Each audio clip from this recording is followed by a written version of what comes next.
Watching Helldivers in action is great for crew morale. It's even better than a dissident execution.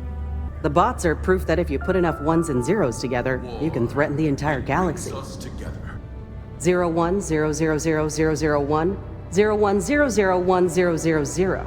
That was the first intercepted bot message. Our analysts think it means, kill all humans. Too old to be productive? Consider volunteering for an early trip to the bio-repurposer vats. If we don't stop the bug's mindless reproduction, the burden's going to fall on our children. And our children's children. The Ministry of Expansion says we're actually still in the early stages of galactic colonization. Really blows your mind. All those planets settled since the Great Galactic War, and we're still just getting started. I thought we had a lot of planets when I was a kid, but we've settled dozens more since then. A few generations from now, and the entire Milky Way will be one united democracy. You know, the problem with the bugs is that they're relentless expansionists. In their region of space, we found them on nearly every planet we've settled. The more we fight, the more it becomes clear that our enemies will never accept our way of life. It's us or them.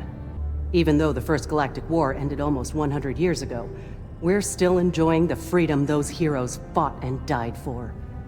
Maybe in another 100 years, our descendants will be doing the same. Some of the crew like to talk about what they'll do when the war is over. I don't allow that sort of thing. We need to focus on the fight. I was just thinking, warping across the Federation like this would be impossible without Element 710. Which comes from the bugs themselves. Their own corpses are fueling the creation of more corpses. Something satisfying about that. If Terminids didn't decompose into Element 710, we'd have eradicated them completely a long time ago. They should count themselves lucky. If the Terminids had stayed on the Element 710 farms where they belonged, all this bloodshed could have been avoided. The Destroyer is mighty, but it's not Super Earth's greatest weapon. No, that is managed democracy. The one thing our enemies can never understand. I heard that some dissidents wanted us to select our own candidates instead of using the algorithm. Great idea. Everyone will just become a political expert overnight. Treasonous morons. I'm sure you've wondered how voting works on a Destroyer. Don't worry, our terminal is top of the line. Latest algorithm and everything. Wonder which candidate will be selected for me in this upcoming election. I hear a new voting algorithm is coming soon. Supposed to have even better candidate selection than the current one, if you can believe it. The automatons are a good reminder to never get complacent. It's like I always say, military spending is always money well spent. The cost of one stratagem is more than most citizens make in a year. You can see why they only entrust them to Helldivers. You know, this destroyer has enough ordnance to level a small moon. I've done the calculations myself. Keep up the good work, Helldiver. Once we win, the planets we're fighting over will finally be allowed to prosper, like the rest of the Federation. The enemies on the battlefield are one thing, but at least they're out in the open. It's the traitors among us I truly hate. If I had all the super credits in the galaxy, I'd try to find some way to convince our enemies to embrace freedom. Maybe print 1 trillion pamphlets or build 1 billion interplanetary radio stations. Something to break through whatever propaganda they're feeding them. It's just a pipe dream. We gotta kill them all. The Democracy Officer is here to optimize our citizenship. We're lucky. We should always strive to be the best citizens we can be. Whenever the war gets me down, I try to remember that at least I'm a free citizen. It's up to me how I serve Super Earth. Can't take that for granted. When I need some motivation, I like to read the Helldiver ethos. It picks me right up. Sometimes I read too much and get overly motivated and kind of jittery and need to put it down. You know, if it weren't for Super Earth, I couldn't even afford these high-tech tools I use every day. And they lease them out to me so I can do my job. Pretty low interest rate, too.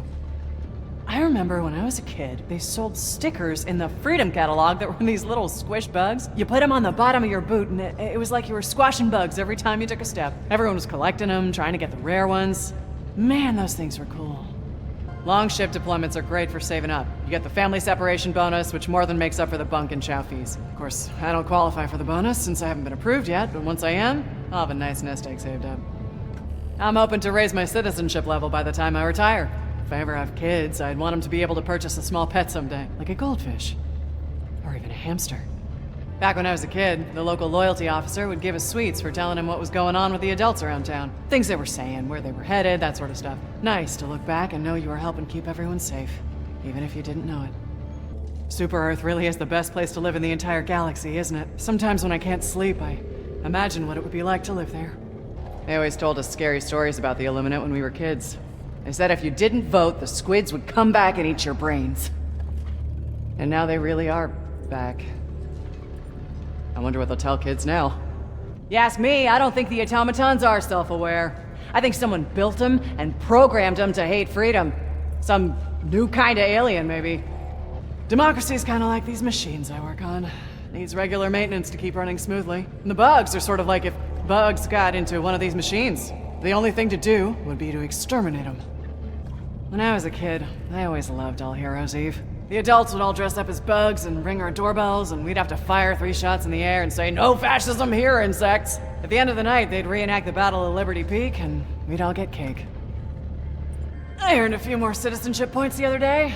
All it took was reporting some unpatriotic talk I heard in the barracks. Now there's one less dissident, and I get one more doctor's visit every year. I just set all the ship's clocks back an hour for freedom savings time. I'm gonna spend my extra hour doing another round of maintenance checks. It's nice, because today I won't have to work overtime to get them done. I heard dissidents set another weapons factory on fire.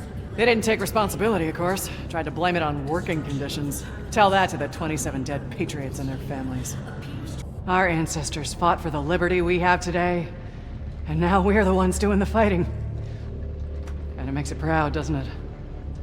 I can't wait to get home again. It's the little things you miss, you know? Like sitting in candlelight on Heroes Day, chanting with my family and renewing our vows of citizenship together. Flag-forsaken bots. They just won't accept freedom, no matter how hard we give it to them. There might be a lot of automatons, but at the end of the day, they're just a bunch of mass-produced walking scrap. Every Helldiver's an army of one, but 4 of them on a team, that's 4 armies. So, who really has the numbers advantage? You know what they say about the Illuminate, right? They eat each other's brains to pass along knowledge from one generation to the next. So make sure you blow their heads off whenever you get the chance.